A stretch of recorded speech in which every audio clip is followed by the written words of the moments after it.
চলে এসেছি রান্নাঘরে। সুপ্রভাত। আশা করি সবাই ভালো আছে, আমরাও ভালো আছি। ফুল তুলে ঘরটা ঝাড় দিয়ে ব্রাশ করে এই যে ড্রেস চেঞ্জ করে বাসি কাপড় ছেড়ে চলে এসেছি রান্নাঘরে। এই যে রান্নাঘরে সব মুছে দিচ্ছে। এক পাশে দুধ গরম করতে বসিয়ে দিয়েছি, আর এক পাশে আমি চা বসিয়ে দিয়েছি। আর এই দেখো শাক ভিজে রেখে দিয়েছি। একদম ভুল বলছি, সকালবেলায় শাকটাকে ধুয়ে ভালো করে রেখে দিয়েছি। তো আমাদের মৌ চ্যানেলে তোমাদের সুস্বাগত। আশা করি সবাই ভালো আছে, আমরাও ভালো আছি। তো চলো দেখতে থাকো আজকে কী কী করি রান্না। শাক ভাজা দিয়ে তো শুরু করছি, মানে চা দিয়ে শুরু করছি। তারপরে শাক ভাজা মানে করবো বলে বের করে ফ্রিজ থেকে বের করে শাকটাকে ধুয়ে ফেলেছি। তো এবার দেখি আর কি কি রান্না করা যায়। ডাল তো করবোই। তো চলো চাটা আগে খেয়ে নিই, তারপরে থাইরয়েডের ওষুধ খাওয়া হয়ে গেছে আমার।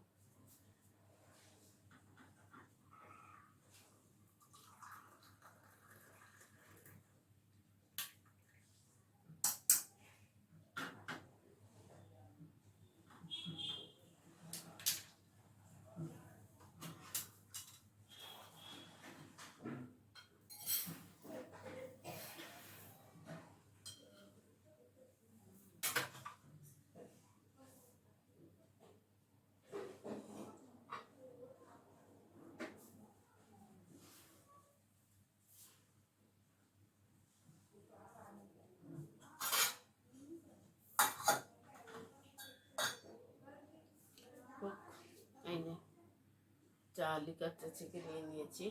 এবার আমি একটু বসে খেয়ে নিই, তারপরে তোমাদের সাথে আবার।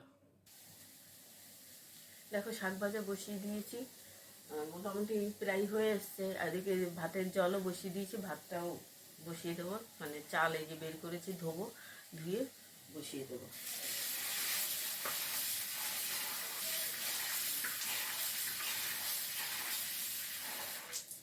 প্রচণ্ড গরম পড়েছে। সকালবেলা দেখো বাসি কাপড় যখন ছেড়েছি একবার চান হয়ে গেছে আমার, মানে মাথাটাই ভিজাই না। কালকে তো মাথাও ভিজিয়ে দিয়েছিলাম, আজকে আর মাথা ভিজাইনি। কেন আবার গরমে ঘামবো, তো মাথা ভেজালে চুলটা ভিজে থাকবে। আবার চান করবো দুপুরবেলায়। এই রান্না টান্না করে সব কাজ সেরে তারপরে আবার দুপুরে চান করবো, এতটাই গরম। আর এই রান্না করতে করতে পুরো ঘেমে যাচ্ছি, মানে দরদর করে জল পড়ছে। তো তোমরা সবাই খুব সাবধানে থেকো, প্রচুর গরম পড়েছে। আর জল বেশি করে করে খেও, টক দই খেও। মানে টক জাতীয় জিনিস বেশি খাবে, তাহলে গরমটা বেশি শরীরে ক্ষতি করতে পারবে না।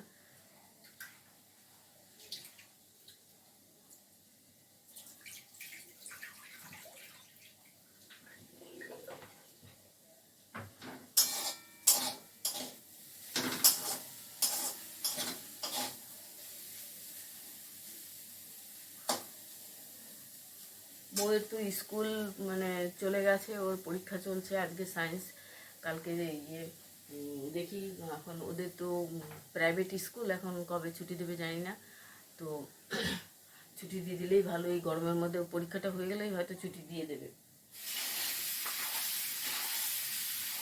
এখনও ওদের স্কুল থেকে কিছুই বলেনি, তবে দেখি আজকে গেছে পরীক্ষা দিয়ে, যদি কিছু বলে। এখন প্রচুর গরম, এই গরমে বাচ্চা কাচ্চা মানে স্কুলে যাওয়াও রিস্কে, কখন কি মাথা ঘুরে পড়ে যাবে।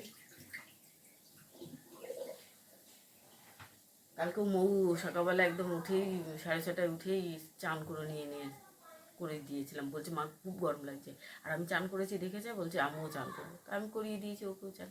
আজকে আর করাইনি, কেন আবার এসিতে শয় তো, এই রোদ্দুর থেকে আসে, এসে আবার ঠান্ডার মধ্যে ঢুকলেও ঠান্ডা গরম লেগে যাবে, এই জন্য আর যে চান করায়নি। আজকে এমনি ড্রেস মানে পরিয়ে দিয়েছি, যেই ড্রেস ঘরে ছিল সেটা খুলে স্কুল ড্রেস পরিয়ে ওকে রেডি করিয়ে এই যে ও বাবা নিয়ে গেল স্কুলে। দিয়ে আসতে 8:30 বেজে গেছে। আজকে একটু দেরি হয়ে গেল আমার রান্না বান্না শুরু করতে।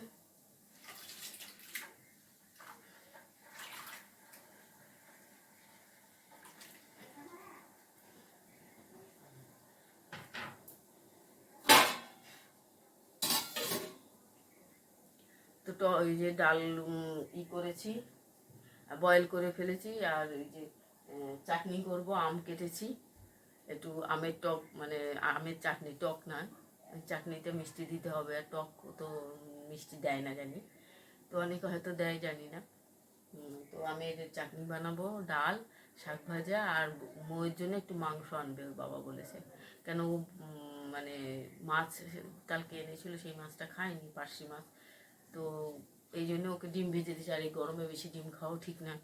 এই জন্য বলেছে একটু মাংস নিয়ে আসি, পাতলা করে ঝোল করে দেবে, তাও খাবে। হ্যাঁ ঠিক আছে যাও। তো ওকে ছেড়ে স্কুল থেকে আসার পর তো মাংস নিয়ে আসবে। তো সঙ্গে থাকো, দেখতে থাকো, যাবে না কোথাও।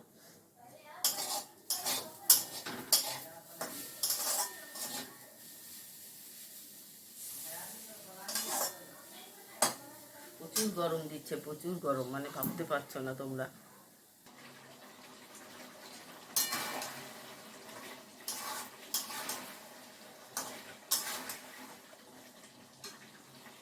ওইদিকে গরম জল বসিয়ে দিয়েছি, আর এইদিকে দেখো মাংস বসিয়ে দিয়েছি। ডালটা হয়ে গেছে, শাক ভাজা হয়ে গেছে, চাটনি হয়ে গেছে। এটা চাটনি, এটা ডাল, এটা শাক ভাজা, আর এর নিচে এই দেখো মাছ ভাজা করে রেখেছি। কেন এত গরম, মাছের ঝোল আর করবো না, মাছ ভাজাই করে দিয়েছি। খেয়ে নেবে এই দিয়ে, শাক ভাজার সাথে মাছ ভাজা মোর বড় ভালোই খাই। এমনি মাছ ভেজে দিলে উনি বেশ ভালোই খেয়ে নেয়, 2-3টে। তো এই করবো, আর গরমে আর বেশি কিছু রাঁধছি না। তাও দেখো কত 4টে হয়ে গেল মাংস দিয়ে।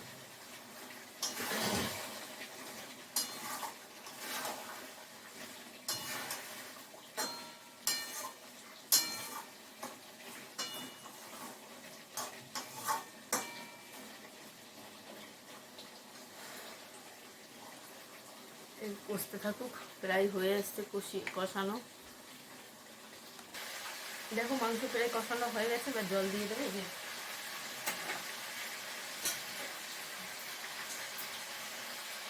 দেখছেন ধোয়া উঠছে।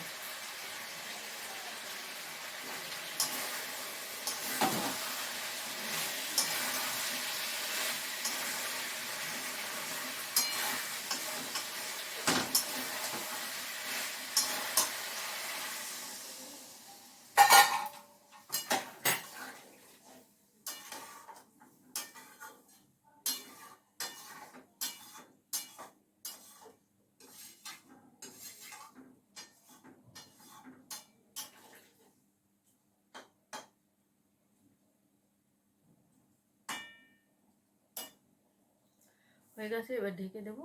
আর ওই পাশে আমি রুটি বানিয়ে নিই, আর একটু জল দেবো, আর সামান্য একটু জল দিয়ে দিই।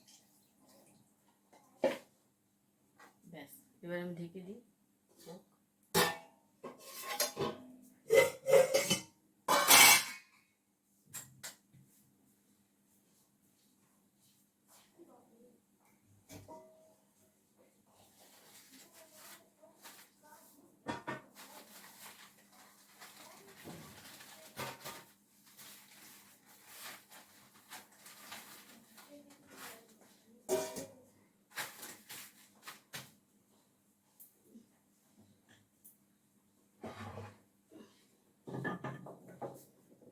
রুটিটা এবার বানিয়ে নিই, বানিয়ে টিফিন করে নিই। অনেক বেজে গেছে। কোথায় গেল বেলনিটা?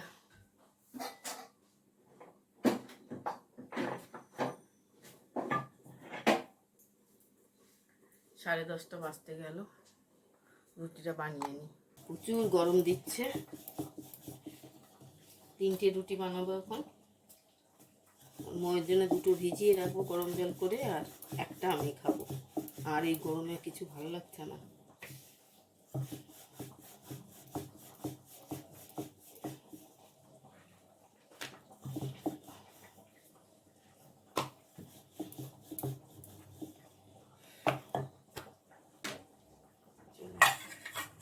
একটু দিয়ে দিলাম তাওয়াতে।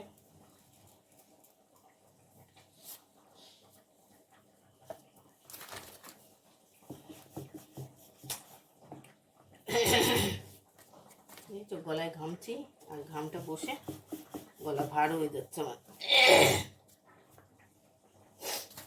কি করবো আর, থাইরয়েডে আমার একদম গলা টলা ভার হয়ে যায়। একটু ঘামলেই, ঘামটা বসলেই আমার এই অবস্থা হয়ে যায়।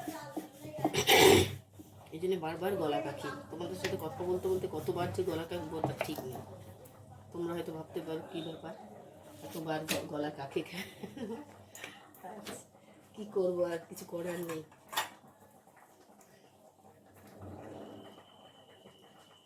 দুটো আর এই একটা, তিনটে করলেই হয়ে যায় ব্যাপার।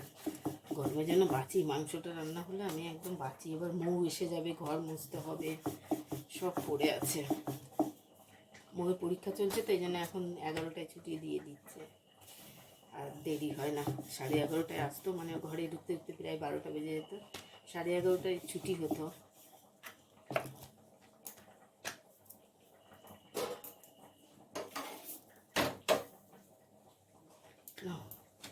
তিনটে রুটি বসিয়ে দিয়েছি, হতে থাক।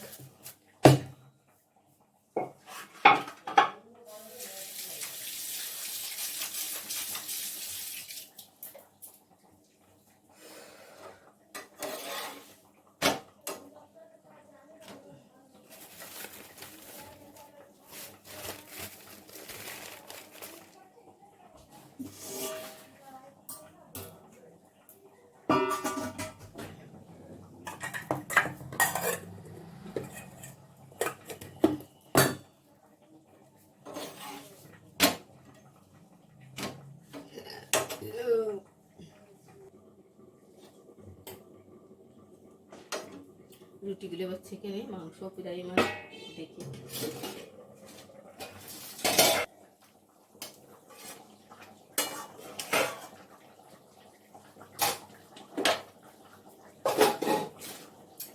মাংসটা একটু নামিয়ে রুটিটা ছেঁকে নিই, তারপরে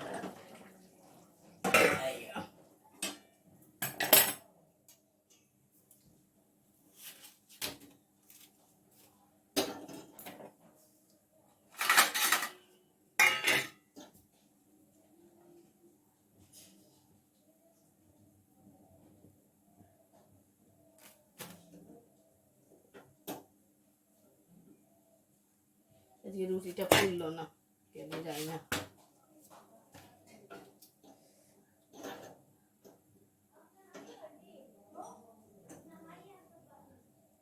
প্রথমটা দেখো ফোলেনি, দ্বিতীয়টা দেখো, এই দেখো। রুটি না ফুললে বলো মনটা কেমন খারাপ হয়ে যায়, ভাল লাগে না। রুটি যে বলের মতো ফুলে গেলে খুব ভাল লাগে, আর খেতেও ভালো লাগে, তাই না? না ফুললে না একদম শক্ত শক্ত হয়ে থাকে।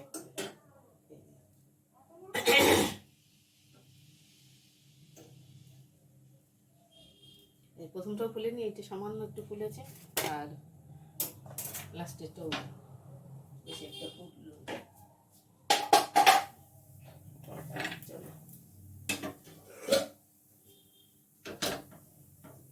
দেখো মাংসটা দেখো তোমরা, কালারটা দারুণ এসছে বলো। তেলের উপরে আসলে জিরে তেজপাতা শুকনো লঙ্কা ফোড়ন দিই, আমি এবার পেঁয়াজ দিয়ে দিই, তো তখন একটু সামান্য চিনি দিয়ে দিই, সেই জন্য কালারটা দারুণ এসে যায়। আর চলো মাংসটা হয়ে থাকে, একটু ঝোলটা টানিয়ে নামিয়ে দেবো, প্রায় হয়ে গেছে।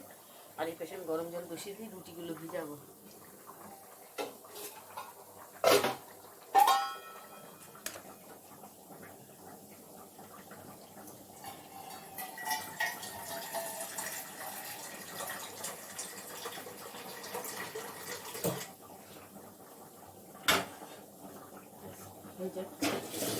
হয়ে গেলে বাঁচি বাবা, প্রচুর গরম আছে।